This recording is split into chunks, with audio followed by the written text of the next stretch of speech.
Ouais, financièrement. ouais, tu seras bien placé pour trouver quelque chose. Voilà. Après, en fin de compte, j'ai plusieurs casquettes. Je suis agent immobilier juriste. J'ai aussi une société de formation en droit pour les particuliers et pour les entrepreneurs.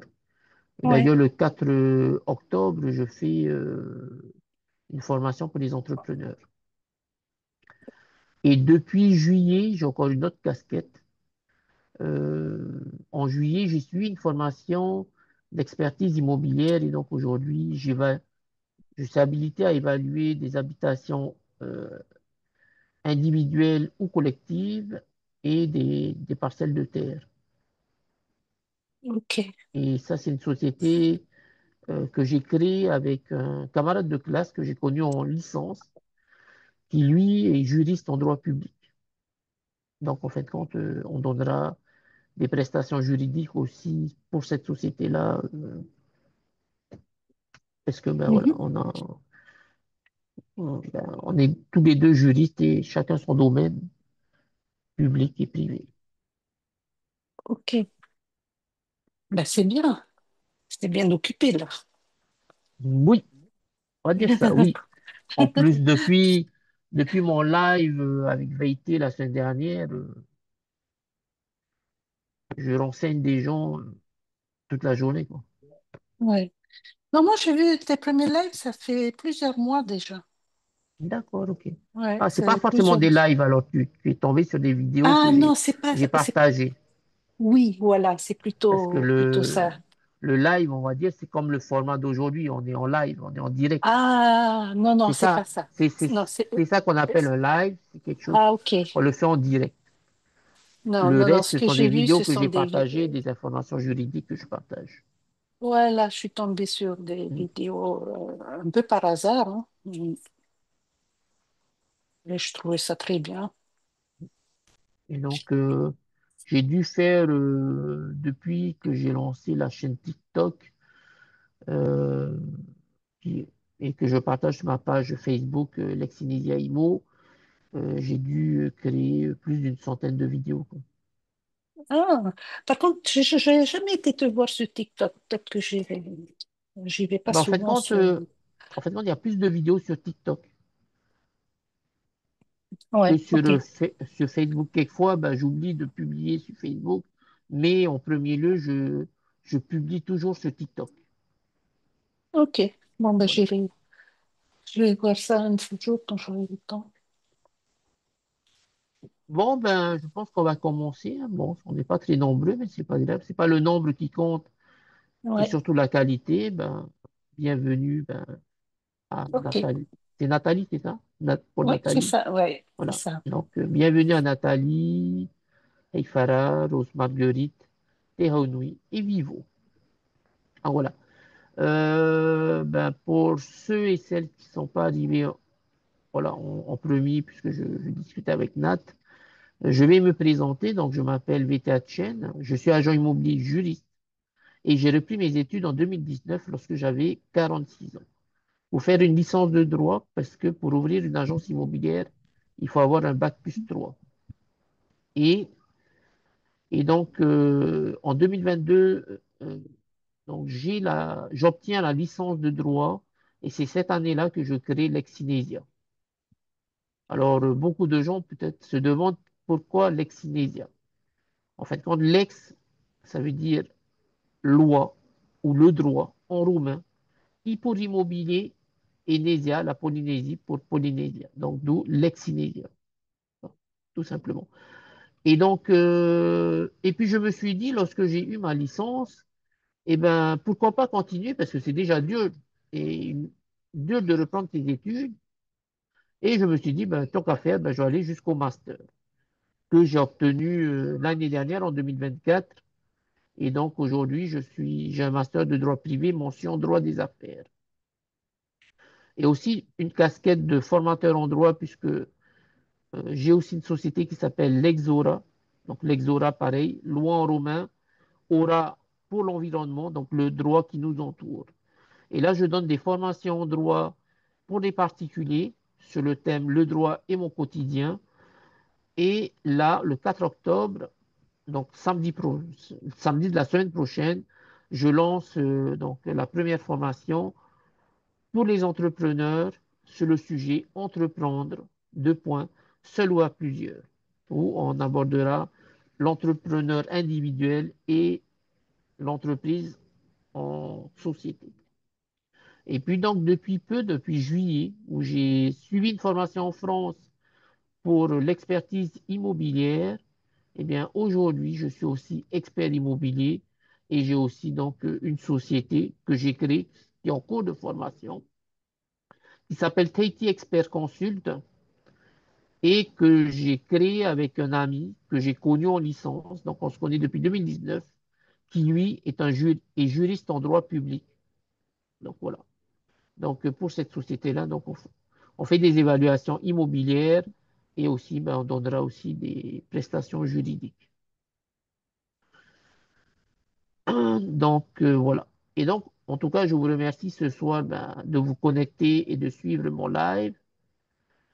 Je vous préviens juste que le live, il est enregistré, hein.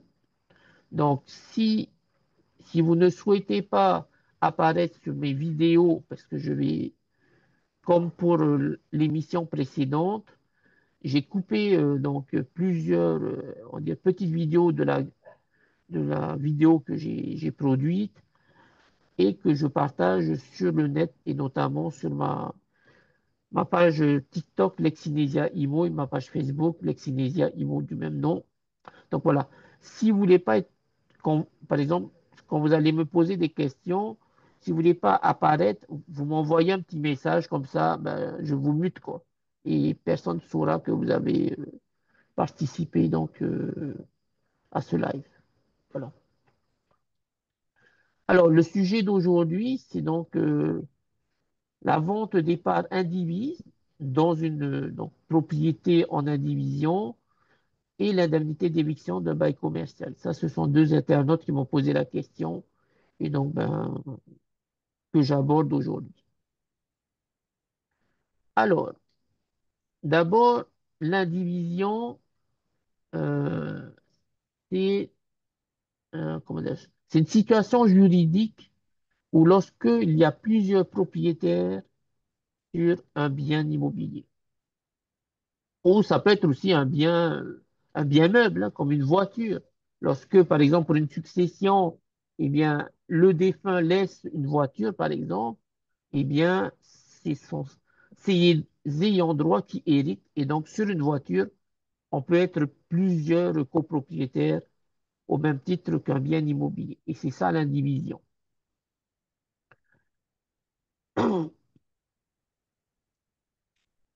Alors, chaque indivisaire reçoit une quote-part, on va dire une part qui est indivis.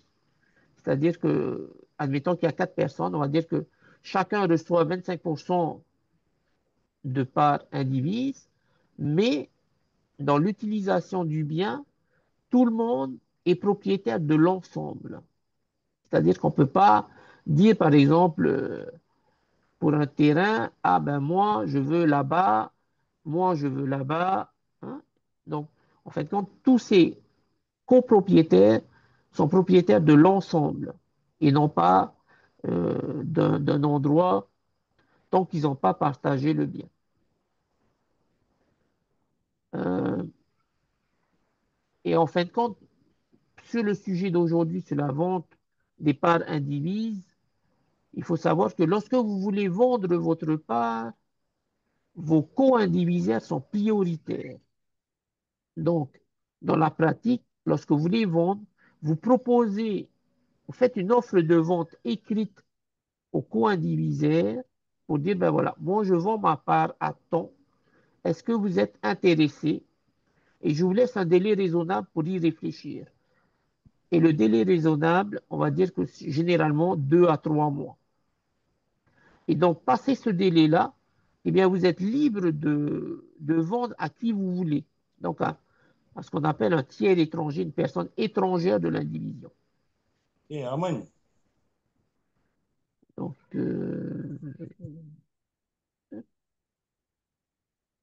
niveau, je désactive juste ton son, hein, comme ça. Ben,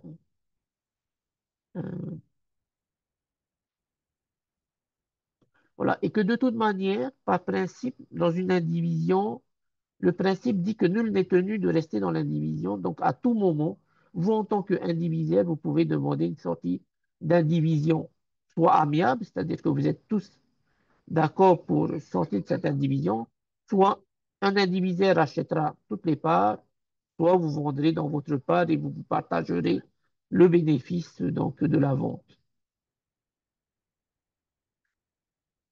Donc, de toute manière, il faut toujours partir sur un partage amiable. Sinon, vous serez obligé d'aller devant un juge et c'est le juge qui fera donc le, la liquidation du bien. C'est-à-dire que le juge va ordonner une vente aux enchères et répartir donc le prix de la vente à chaque indivisaire. Voilà, on en a fini pour la première question. Et, et la seconde question, c'est sur l'indemnité d'éviction dans un bail commercial. Ce qu'il faut savoir, lorsque vous louez un bien en bail commercial, il faut vous mettre dans la tête que jamais vous allez récupérer votre bien. Si vous louez, ça veut dire que ça va être ad aeternam. Ça, c'est le principe. Parce que lorsque vous voulez récupérer un bien loué en bail commercial, eh bien, vous devez à votre locataire ce qu'on appelle une indemnité d'éviction. Et cette indemnité d'éviction est calculée sur son fonds de commerce. C'est-à-dire que ben, par rapport à son fonds de commerce, eh bien, s'il fait un chiffre d'affaires de 60 millions, par exemple, il pourrait vous demander 60 millions d'indemnité. Ou c'est calculé sur le résultat, c'est-à-dire sur les bénéfices multipliés par un nombre d'années. Donc, vous imaginez que l'indemnité d'éviction pour un fonds de commerce peut représenter plusieurs millions et même avec 20 ans de loyer, vous n'aurez jamais acquis suffisamment d'argent pour pouvoir payer cette indemnité d'éviction. Ça, c'est vraiment quelque chose qu'il faut bien comprendre et prendre en compte, car malheureusement, la personne qui m'a posé cette question ce mois-ci, eh bien, elle a signé le bail commercial sans, comment évaluer ben, les risques et notamment le risque de ne plus pouvoir récupérer son bien. Et ça, lorsque vous avez un doute sur un contrat et un contrat en droit, c'est le domaine des obligations. Donc, c'est-à-dire que pour un contrat, les parties s'obligent. Et donc, le droit à l'indemnité d'éviction, c'est un droit auquel on ne peut pas remplacer par une clause contractuelle. Donc voilà, quand vous louez en bail commercial, il faut vous mettre dans la tête que jamais vous allez récupérer votre bien. Après, vous pouvez aussi louer en bail précaire, mais le bail précaire, c'est d'une durée uniquement de 3 ans. C'est sur fond de bail commercial, mais la durée, elle est de 3 ans. Donc, un bail commercial, c'est 9 ans renouvelable. Et sachant qu'un bail, lorsque le commerçant est un bail commercial et qu'il a un fonds de commerce, eh bien, il peut transmettre son fonds de commerce. C'est-à-dire, il peut céder, il peut vendre son fonds de commerce. Que le propriétaire soit d'accord ou pas, le fonds de commerce sera vendu, point barre. Vous avez droit juste à une notification, c'est-à-dire le notaire va vous envoyer un message comme quoi ben, tel, tel fonds de commerce est cédé à un nouveau locataire, par exemple. Et vous n'aurez plus qu'à, ben voilà, amen. Le seul moment où vous pouvez récupérer votre bail, c'est soit le locataire, il ne peut plus continuer son commerce parce qu'il a des difficultés financières, il va vous dire, bon, ben j'arrête parce que je ne peux plus et je préfère arrêter là avant que j'ai des impayés. C'est peut-être une des manières de récupérer son bien, ou sinon, ben, le locataire euh, ne paye plus le loyer, et là, vous pouvez faire donc une procédure de résiliation du bail.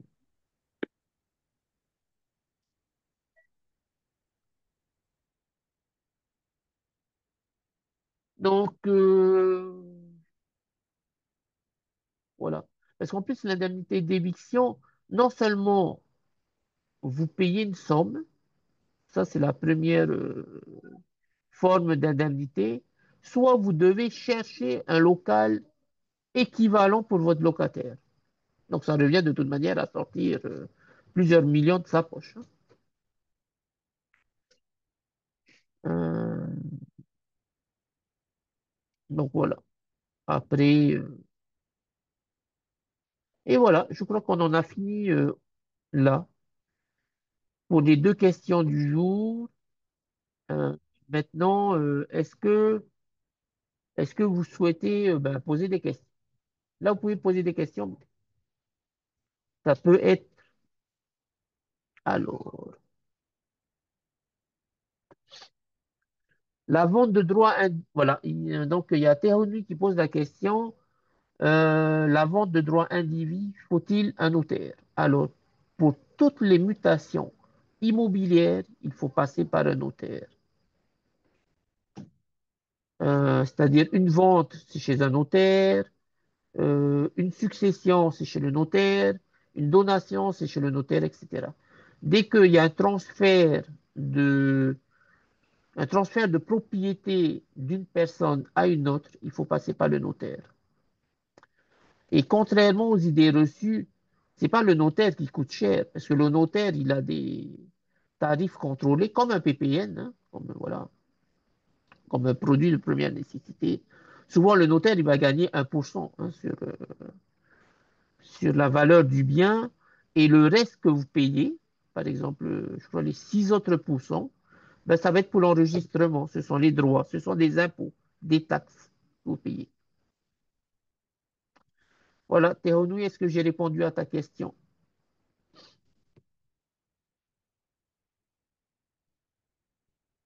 Est-ce qu'il y a d'autres questions? Vous pouvez aussi activer votre micro, hein.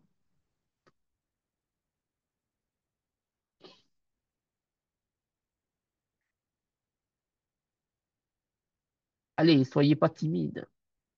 Je ne mords pas.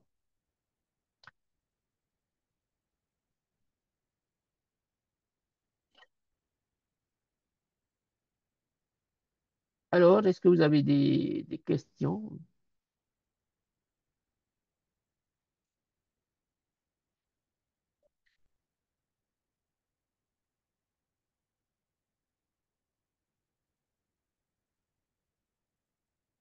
Ben, vous pouvez répondre dans le chat si vous avez des questions, oui ou non. Parce que, ben, tiens, il y a une question de Mika. Est-ce qu'un acte sous seing privé peut être considéré comme un acte de vente? Un- oui, un acte sous seing privé est un acte de vente.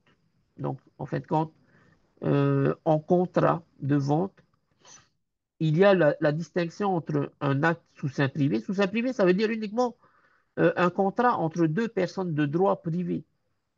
C'est-à-dire, par exemple, moi et Mika, nous sommes des personnes de droit privé, et donc on va faire un acte sous seing privé.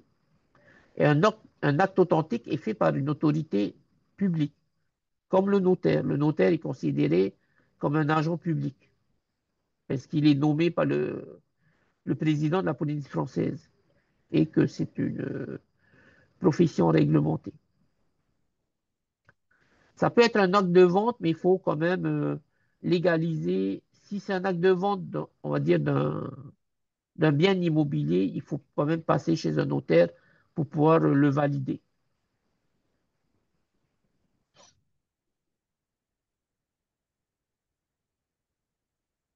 Mika, est-ce que j'ai répondu à ta question?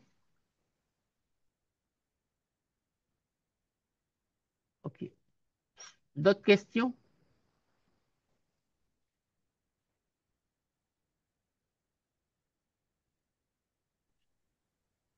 Bete Ayorana, c'est Hifara. Oui, Heifara. Oui, ben, écoute, j'ai une question. Bon, c'est pas le sujet de ce soir, mais je voulais revenir par rapport à, qu'on appelle savoir, par rapport aux procurations. Quand quelqu'un donne de procuration à une tierce personne Oui. pour gérer, soi-disant, qu'on appelle des biens. par rapport des biens à ça, immobiliers. voilà, pour s'occuper, pour la gestion, et parce que bon, ça, je vois au boulot, et Ouais. nous, on met souvent en garde ces personnes-là par rapport aux procurations. C'est dans le sens où certains donnent, soi-disant, procuration générale, et ils ne précisent pas dans la procuration au niveau des biens, des terres où où ils ont procuration, où ils donnent procuration pour gérer. Comment ça se passe? Parce que une personne qui reçoit une procuration, est-ce qu'il peut jouir de tous les biens et faire ce qu'il veut par la suite sans que les autres qui donnent leur procuration, qu'on appelle ça, peuvent se plaindre ou pas, quoi? C'est ça que je veux dire, en gros. Je sais pas si Alors, je suis bien exprimé, quoi. il y a beaucoup de choses que tu dis et il y a beaucoup de confusion. OK. En fait, Dans le sens, quand quelqu'un te donne un mandat général, tu gères son bien. Mais ça ne veut pas dire OK, que c'est toi qui touches les loyers, par exemple. oui, Le propriétaire reste le propriétaire et c'est lui qui doit jouir des loyers, éventuellement. Et lui, en contrepartie, il peut te rémunérer. Ok. Mais par contre, la gestion de biens et notamment de loyers est une profession réglementée et il faut être agent immobilier. Soit agent immobilier, soit notaire, soit... non, je ne suis pas sur les notaires. Soit avocat, qui eux peuvent faire de la gestion locative.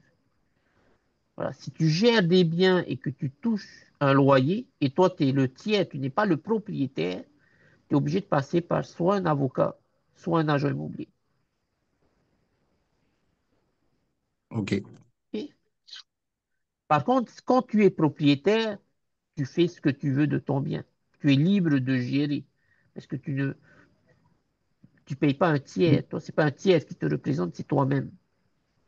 ouais, Lorsque c'est nous-mêmes, ben, on n'a pas besoin d'un tiers, d'un mandataire, hein. Parce qu'une procuration, c'est un mandat. Donc, en tout cas, puisque si tu as déjà eu affaire à des agents immobiliers, nous, on produit un mandat de location, par exemple. Mais que de toute manière, dans un mandat, euh, s'il n'est pas authentique, à mon avis. Dans le cas d'un mandat, par exemple, tu dis, ah ben, je te donne l'autorisation de vendre mon bien. Ok. Comme tu n'es pas le propriétaire, le notaire, même toi avec le mandat, il vérifiera que le propriétaire a bien consenti à la vente. Tu vois? OK, OK, Donc, moi, par exemple, en tant qu'agent immobilier, lorsque je fais un mandat de vente, je trouve, on va dire, un acquéreur. Je ne peux pas forcer le propriétaire à prendre mon acquéreur. Tu vois? oui, Sauf si toutes les modalités elles sont alignées, voilà. Il n'y a pas de négociation, c'est le prix, voilà, c'est le prix comme sur le mandat. Mais sinon, de manière générale, tu ne peux pas forcer un vendeur à prendre ton acquéreur. Et qu'un mandat est, comment dirais-je, peut être résilié à tout moment. Ça, c'est l'article 1984 du Code civil. J'ai pas en tête, si je trouve. Alors, article 1984, Code civil. Bon, on ne sait pas que je connais par cœur hein, le Code civil. C'est juste parce que ben, quand j'étais en master, en deuxième année, le sujet de mon mémoire a été le mandat de l'agent immobilier en Polynésie française. Donc, c'est quelque chose que je connais bien. Alors, le article 1984, le mandat ou procuration est un acte par lequel une personne donne à une autre le pouvoir de faire quelque chose pour le mandant et en son nom. Et il faut l'acceptation du mandant, donc du propriétaire, et l'acceptation du mandataire pour que le contrat soit formé, on va dire, légalement. Mais en règle générale, de toute manière, le mandat, il est par principe gratuit, tu vois. Yes. OK. Maruru. Et que de toute manière, là, je précise qu'un agent immobilier doit avoir un mandat pour pouvoir représenter le propriétaire. Par exemple, si demain, on fait une affaire ensemble, et comme on se connaît, hein, Ifara, je te dis, allez, on ne fait pas de mandat juste comme ça, parole, hein, verbal. Et Le jour où je te trouve un acquéreur, tu peux ne pas me payer parce que la loi impose à l'agent immobilier, en tout cas à celui qui concourt donc, à la mise en relation entre un vendeur et un acquéreur ou un bailleur et un locataire, la loi, euh, la loi de pays, me semble, 90, impose qu'il faut un mandat. Sinon, sans mandat, même verbal, c'est réputé n'avoir jamais existé. C'est comme si on ne s'est rien dit. d'accord. Donc, c'est pour ça que quand vous signez un mandat avec un agent immobilier, il faut qu'il vous remette votre exemplaire le jour, de la signature. Soit le jour de la signature, soit quelques jours après, puisque souvent ce sont des agents commerciaux et qui n'ont pas pouvoir à signer le mandat, mais il faut qu'ils vous ramènent rapidement. Et malheureusement, je vois beaucoup sur le terrain que ben, quand je demande au propriétaire, t'as signé un mandat? Oui. T'as le mandat? Non. Ben, c'est pas normal. C'est franchement pas normal. Surtout pour des affaires, ben, souvent quand on vend un bien, c'est pas 50 000 balles, hein, c'est plusieurs millions. Voilà. Merci. Il y a Avec d'autres questions. plaisir. Oui, j'ai vu. Je regarde. C'est bien, aujourd'hui, il y a plein de questions quoi, par rapport à l'émission précédente. Alors, pour vendre des actions sociétaires d'une coopérative, faut-il l'autorisation de mes frères et sœurs? En fait, ça dépend du statut. Ça dépend qu'est-ce qui est marqué dans le contrat hein, sociétaire, dans votre statut, hein, ce qu'on appelle le statut juridique. Qu'est-ce qui est marqué? Est-ce que la cession est libre ou la cession est d'abord prioritaire aux autres Oui, sociétaires? oui. Donc, c'est ça qu'il faut savoir d'abord, quoi.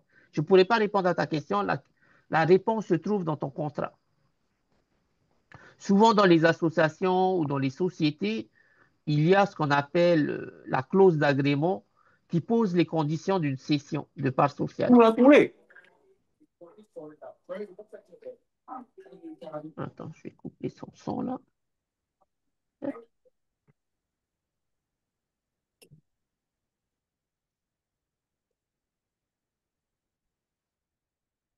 Donc, voilà. Ça dépend vraiment ce qui est marqué dans le statut juridique hein, de votre société hein, ou de votre coopérative.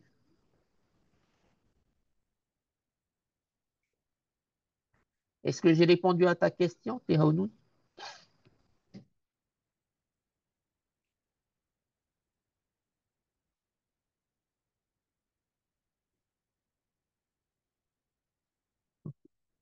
Alors, est-ce que le vendeur peut revenir sur sa décision une fois avoir perçu l'argent et avoir signé l'acte sous seing privé? Alors, lorsque il y a un prix et que vous touchez l'argent, par principe, vous ne pouvez plus revenir en arrière parce que la vente, elle est concluse. La seule manière de revenir en arrière, il faut que l'acquéreur soit d'accord ben, de vous rendre le bien et toi de rendre et le vendeur de rendre l'argent. Mais sinon, une fois qu'un contrat est conclu, ben, c'est conclu, quoi. On ne peut pas revenir en arrière. Il y a seulement certaines formes de contrat où tu peux revenir en arrière. Par exemple, lorsque tu souscris un emprunt à la banque, ben, tu as les 10 jours de réflexion. où là, c'est la loi qui impose ces 10 jours, et pendant ces 10 jours, tu peux te rétracter. Ou lorsque tu signes une assurance vie, eh ben, tu as 30 jours de rétractation. Voilà. Normalement, dans un contrat, lorsqu'il est signé, il est signé. Tu ne peux plus revenir en arrière. Sauf consentement de l'autre partie. Voilà, Mika. Est-ce que j'ai répondu à ta question?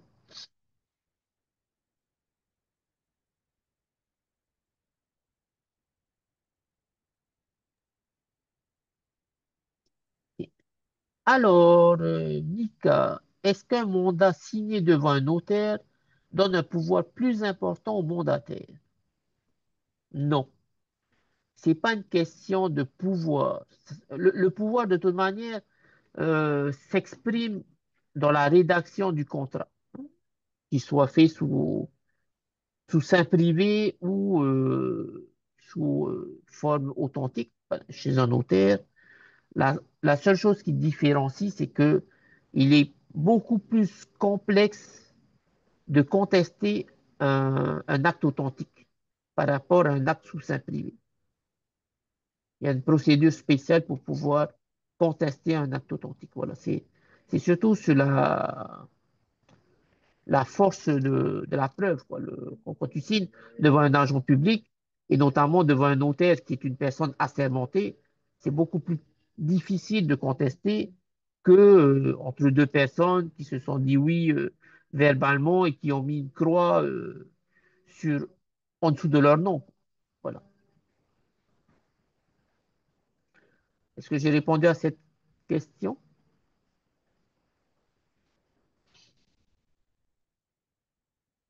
C'est pour Peut-être ça une que question plus haut pour Attends, la SCI. ok, je vais revenir, je vais juste finir ça. C'est pour ça que on va dire, sur des ventes avec de très gros capitaux, il vaut mieux passer chez un notaire, toujours. C'est une question de sécurité aussi bien pour le vendeur que pour l'acquéreur. Je m'explique que le notaire, hein, bon, on ne va pas revenir sur ce qui s'est passé il y a 2 siècles ou un siècle, mais le notaire a l'obligation de vérifier si le bien vendu est aux normes, si ce bien-là appartient bien au prétendu vendeur. Voilà, ça sont des vérifications obligatoires faites par le notaire. Alors qu'un acte sous sein privé, ben, vous ne savez pas si vraiment le vendeur que vous avez en face est le réel propriétaire. Et c'est pour ça qu'à une époque, lorsque la vente immobilière n'était pas obligatoire chez le notaire, ben, il y a eu beaucoup d'arnaques, malheureusement. Et que plusieurs années plus tard, ce type de jugement, hein, pour contester comme quoi, ben voilà, lui, il a vendu mon bien, ça ne lui appartenait pas. Voilà, les preuves, c'est nous les propriétaires, les réels propriétaires. Imaginez que cette personne qui a vendu, hein, votre terre, par exemple, et que sur plusieurs générations, sur un siècle, cette terre-là a été revendue, je ne sais pas, un nombre de fois. Lorsque vous avez le juge devant vous, le juge, il aura cette difficulté de dire qui a eu tort dans cette histoire. Parce que si le juge dit, OK, je statue que effectivement, c'est bien à vous la terre, et que l'autre, ben, il a fait un usage de faux, hein, il faut en écriture, bien sûr, qui, qui va dédommager ceux qui ont acheté après? C'est compliqué. Vraiment, c'est compliqué. Et c'est pour ça que sur ce genre d'affaires, eh ben, ça dure des dizaines d'années, parce que ben, le juge, il n'a pas la tâche facile. Quand il va statuer, forcément, il y aura une partie lésée, qui vont se sentir lésés, et l'autre partie, oui, on a gagné, super. Alors, il ne faut pas penser que quand on va en justice, la tâche du juge, elle est facile, elle est très compliquée. Voilà, j'espère avoir répondu à ta question. On va passer, parce que comme je suis passionné par le droit, si je continue, on va y passer toute la nuit. Alors, c'est un impact préférentiel. Est-ce que je peux vendre ma part à une tierce personne qui ne fait pas partie de la famille? Alors, si tu es, dans une situation d'indivision, euh, comme j'ai dit pendant donc cette conférence, cette émission, en fait, quand toi, en tant que co-indivisaire, tu dois proposer d'abord aux ayants droit ta part indivise. Tu fais une offre de vente écrite et dans un délai raisonnable, c'est-à-dire 2 à 3 mois, si les ayants droit, tes co-indivisaires, n'ont pas répondu à ton offre ou ont refusé ton offre, là, à partir de ce moment-là, tu peux, euh, tu peux proposer un tiers étranger. Voilà. Après, il faut quand même regarder dans le contrat, justement, le pacte préférentiel, comment est rédigé ce pacte. Ce que je viens de te donner, c'est, on va dire, le principe, hein. Maintenant, il peut y avoir des exceptions. Il faut regarder dans le contrat comment c'est rédigé. Voilà, j'espère avoir répondu à ta question, Rose Marguerite.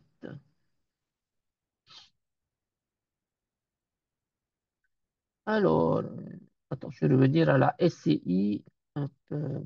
Est-ce qu'une SCI pour une maison familiale est une bonne idée pour la transmission aux enfants?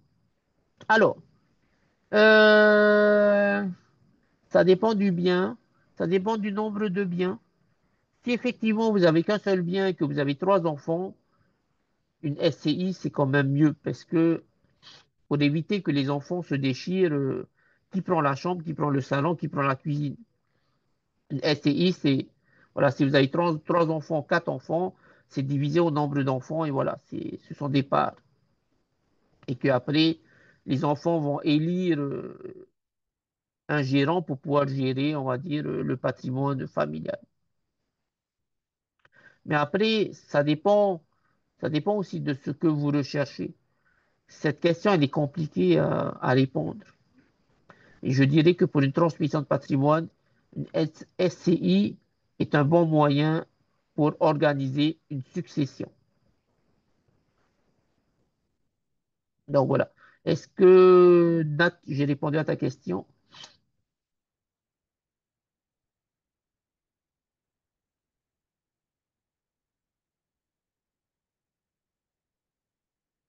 Alors, continuer. Euh, et ça y est. Alors, un acte en pacte préférentiel, est-ce que je peux vendre ma part à une tierce personne qui ne fait pas partie de la famille? Je viens de répondre, il faut d'abord proposer à sa famille, donc aux ayants droit, des parts indivises et dans un délai raisonnable de l'offre de vente écrite, c'est-à-dire 2 à 3 mois s'ils n'ont pas répondu ou qu'ils ont rejeté ton offre. Là, tu peux proposer à un tiers étranger parce que c'est précisé dans le Code civil que les co-indivisaires ont un droit de péremption. Ouais. Alors, Samsung voilà, un locataire qui loue un magasin très vétuste et dont aucune assurance ne veut assurer car il y a aussi des fuites d'eau, le bailleur ne veut pas faire de travaux et même augmenter son loyer de 40 000 francs depuis 20 ans à 100 000 francs et menace de l'éjecter. Le locataire accepte l'augmentation quand même. Le bailleur peut-il continuer à harceler à cause de l'assurance? Alors, ce qu'il faut savoir, c'est que les travaux que le bailleur doit engager est précisé dans une loi de pays me semble que c'est une loi de pays soit de cette année, soit de l'année dernière. J'ai pas, euh, j'ai pas, j'ai pas la loi en tête. Si tu veux, ben, tu m'envoies un mail à vt@lexinesia.imo ou un MP et que tu me rappelles ta question et que je pourrai donc te transmettre la loi de pays et là, tu seras beaucoup plus éclairé. Après, un bail commercial, normalement, de manière générale, c'est au locataire, hein, parce que les fuites d'eau, par exemple, Si ça ne vient pas des murs, donc, si c'est pas, on va dire, un défaut de construction, les fuites d'eau, ce sont des charges courantes de l'entretien et c'est au locataire de le faire. Le bailleur est tenu de faire des travaux pour que ces murs, on va dire, tiennent la structure, hein, du bâtiment. Et que de toute manière, un bailleur qui n'a pas fait d'augmentation depuis 20 ans, il ne peut pas, par principe, bon là, apparemment, le locataire a accepté, mais voilà, on ne peut pas reprocher au locataire de n'avoir pas payé un loyer plus fort, plus élevé, parce que le bailleur a oublié d'augmenter régulièrement ses loyers. Après, le bailleur peut-il continuer à harceler à cause de l'assurance? Là, c'est vraiment un cas, on dire, sensible, et je ne peux pas répondre à cette question si je n'ai pas d'autres éléments que ce que tu viens de partager. Donc, je t'invite à m'envoyer un mail et si je peux répondre, je te répondrai. C'est bon, Samsung?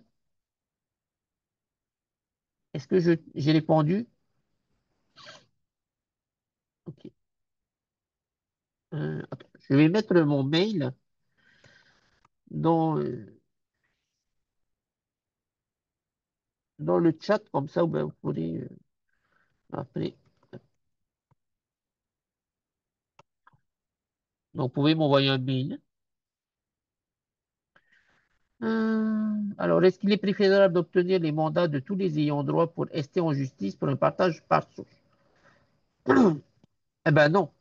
Alors, un partage peut se faire de manière amiable. Il suffit que tout le monde soit d'accord. En fait, par principe, il faut un partage amiable. Et l'exception est est d'aller en justice. Sauf qu'en Polynésie, c'est tellement compliqué nos indivisions que le principe a été, on va dire, échangé. Chez nous, le principe, c'est d'aller au tribunal et l'exception, c'est de partager de manière amiable. Mais normalement, on doit passer d'abord par une solution amiable avant d'aller au tribunal. Mais après, nos indivisions, c'est compliqué lorsqu'il y a, par exemple, 500 personnes, 1000 personnes pour un bout de terrain, c'est compliqué. Donc voilà, est-ce que j'ai répondu à ta question, Mika?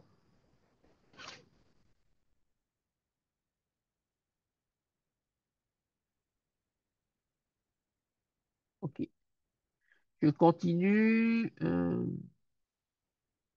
Suite à une donation déguisée à 1 franc symbolique des terres familiales dans les années 2000, la personne a pratiquement vendu 80% des terres, puis un expert judiciaire est passé sur le terrain pour évaluer la valeur réelle. Est-ce que l'expert va se baser sur la valeur en cours et comment le notaire et l'expert nommés par le tribunal vont-ils procéder? Alors, de toute manière, pas un notaire, pardon, un expert immobilier, pour des terrains, souvent, il va évaluer par ce qu'on appelle la méthode comparative. C'est-à-dire que nous, en tant qu'experts immobiliers, nous avons accès aux mutations immobilières et notamment aux ventes immobilières euh, à la DAF. Et donc, on va aller regarder les dernières ventes qui se sont faites. Et c'est sur plusieurs comparaisons qu'on va sortir un prix pour évaluer. Après, ben, en plus de ce prix-là, ben, on va se baser sur l'environnement. Est-ce que c'est un terrain au fin fond de la montagne? Est-ce qu'il est en bord de route? Est-ce qu'il est côté mer? Est-ce qu'il est bord de mer? Est-ce que qu'est-ce qu'il y a comme vie économique autour? Est-ce qu'il y a des magasins? Est-ce qu'il y a des écoles? Est-ce qu'il y a une mairie, etc. En fait, quand tous ces critères-là vont permettre à nous, en tant qu'experts immobiliers, de pouvoir évaluer le bien. Voilà. Donc, tout simple.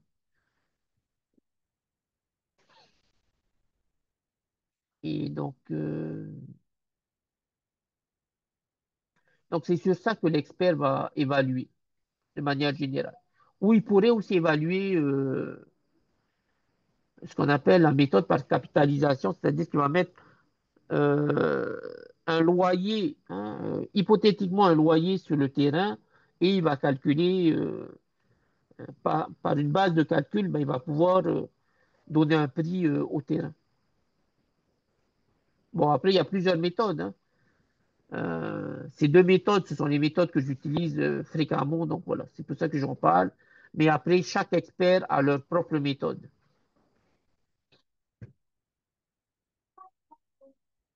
Voilà, est-ce que, Ambrosoli, j'ai répondu à ta question?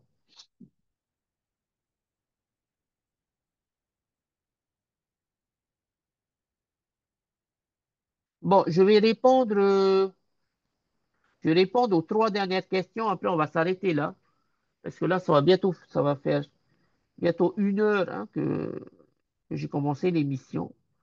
Et je ne pensais pas qu'il y aurait autant de questions, mais c'est bien par rapport à l'émission du mois dernier.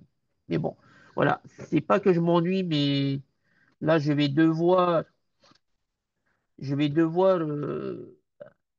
abréger parce que ben, malheureusement, je dois aller à une veillée et donc voilà. Donc, je suis un peu pressé ce soir. Alors, en 1895, il y a eu un jugement de plusieurs terres appartenant à mes ancêtres. En 1986, il y a eu un jugement et la loi du pays a une clause suivante. Vu l'arrêté numéro, la terre 28 appartient à la police française. Alors, à ta question, je ne pourrai pas te répondre parce que moi, je dois lire tout l'arrêté pour comprendre qu'est-ce qui s'est passé. Est-ce qu'il y a une expropriation par la police française et s'il y en a une, pourquoi? Parce que lorsqu'on se fait exproprier, il faut forcément un intérêt général. Et s'il n'y a pas d'intérêt général, il est possible de contester cette expropriation. Donc c'est pour ça que, voilà, si tu ne me donnes pas le numéro de l'arrêté que je puisse aller lire, je ne pourrai pas répondre de manière précise à ta question. Alors, Mika, je suis locataire d'un bien locatif et mon propriétaire veut le mettre en vente. Est-ce que je dispose d'un droit de préemption? Oui, tu disposes d'un droit de préemption. Alors, comme pour les indivisaires, le propriétaire doit te faire une offre de vente écrite et dans un délai de 2 mois. Si tu n'as pas répondu ou que tu as rejeté l'offre, eh bien là, ton bail de location sera caduc à sa date anniversaire. Donc, tu perds ton droit de logement à ta date anniversaire.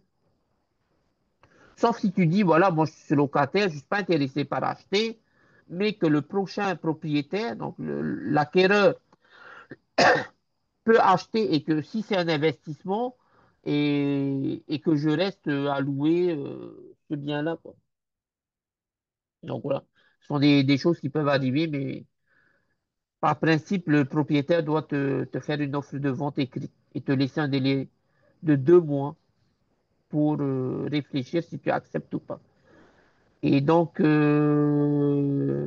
et sur cette question-là, c'est la loi de pays de 2012, donc 2012-26 du 10 décembre 2012, relatif aux baux meublés et non meublés pour les contrats de location et usage d'habitation. Donc voilà, il faudra lire à l'intérieur. Il y a un article dont ben, je ne connais pas le numéro d'article. Je pourrais le dire après une fois que j'aurai cherché. Voilà.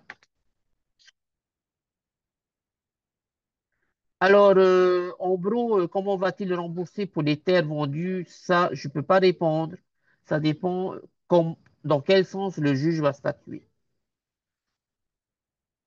Et ça, c'est délicat à répondre parce que je ne saurais pas la réponse. Rose Marguerite, je peux te répondre par mail, t'envoyer le jugement en pièce jointe. Yes, tu peux. Tu peux m'envoyer par mail. Voilà. Dès que j'ai un moment, je le garderai. Alors, en fait, ben, je profite de ce moment avec vous pour dire aussi, il ne faut pas vous fâcher si je ne vous réponds pas vite, hein, parce que souvent, je réponds à beaucoup de questions de manière gratuite et mes questions, et lorsque, on va dire, mes réponses prioritaires, ben, ce sont ceux qui me payent une facture parce que, ben, voilà, on peut pas vivre du gratuit, hein. Donc, voilà. Donc, je m'excuse déjà d'avance si je mets du temps pour répondre. Et là, depuis mon live avec Veilleté, ben, je reçois énormément de questions tous les jours et c'est compliqué d'épurer toutes les questions par jour. Voilà. Alors, il y en a les têtes prises. C'est quoi ta question? Tu peux remettre ta question, s'il te plaît, Fredo? Alors, Yaorana, les prix, les terres prises sous utilité publique, est-ce que les ayants droit qui n'ont pas perçu leur dû peuvent récupérer? Comment récupérer? Oui, vous pouvez récupérer normalement. De toute manière, tout, tout a dû être enregistré à la DAF. Il faut vous approcher de la DAF. Oui, j'ai des amis qui, par exemple, dont les grands-parents ont été expropriés et qui a eu ben, donc un dédommagement. Cet argent est séquestré, il me semble, par la DAF. Et puis dès que vous prouvez que vous êtes bien les ayants droit, on vous verse. Donc c'est voilà. Bon, Fredo, je vais essayer de trouver ta question. Alors, Fredo, ça y est, j'ai trouvé ta question, Fred. Je réponds à ta question. Nous possédons un bien immobilier en indivision. Nous souhaitons le vendre sans avoir au préalable procédé à une sortie d'indivision. Tous les co-indivisaires ont à l'unanimité donné leur accord pour cette vente. Pouvons-nous vendre cet immeuble? Oui, si tout le monde est d'accord, vous pouvez vendre. Par exemple, je donne un exemple. Cette année, j'ai vendu une maison sur Papeete où il y avait 23 ayants droit. Les 23 ayants droit ont tous signé mon mandat de vente et ont tous signé le compromis de vente et l'acte de vente. Et là, on a pu donc effectivement aller au bout de la vente. Oui, il faut l'unanimité. De toute manière, pour vendre un bien, il faut l'unanimité. Soit l'unanimité, soit d'être passé devant un juge et que le juge va forcer la vente par une vente aux enchères, par exemple. Voilà, Fred, est-ce que j'ai répondu à ta question?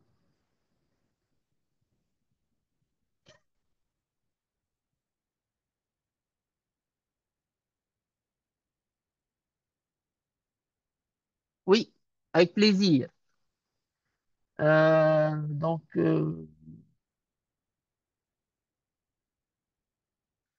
je remets euh, mon mail avant de couper l'émission.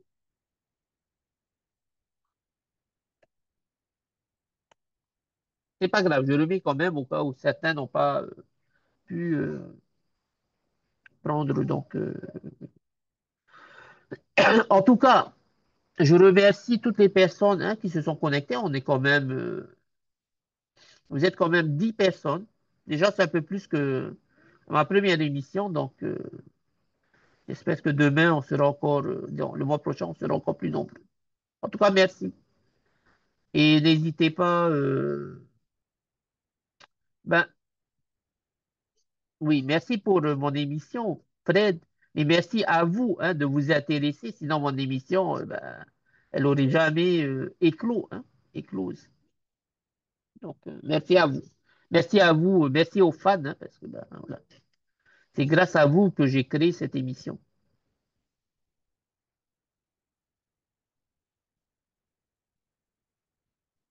Voilà, ben, je vous souhaite une bonne soirée. Et ben, pour ceux qui ont des questions à m'envoyer, ben, envoyez-moi par mail ou par MP sur lexinesia.imo, mais je préfère par mail. C'est plus facile à chercher. Ah, ben la prochaine émission, c'est le mois prochain, dernier mercredi du mois. Et surtout, ben, il faut poser des questions avant l'émission pour que je puisse avoir des sujets pour l'émission.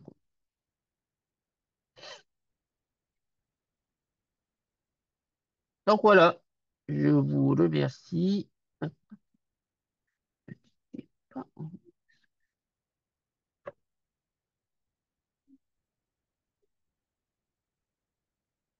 Voilà, ben, bonne soirée à tous. Je vais couper là. Merci. Nana.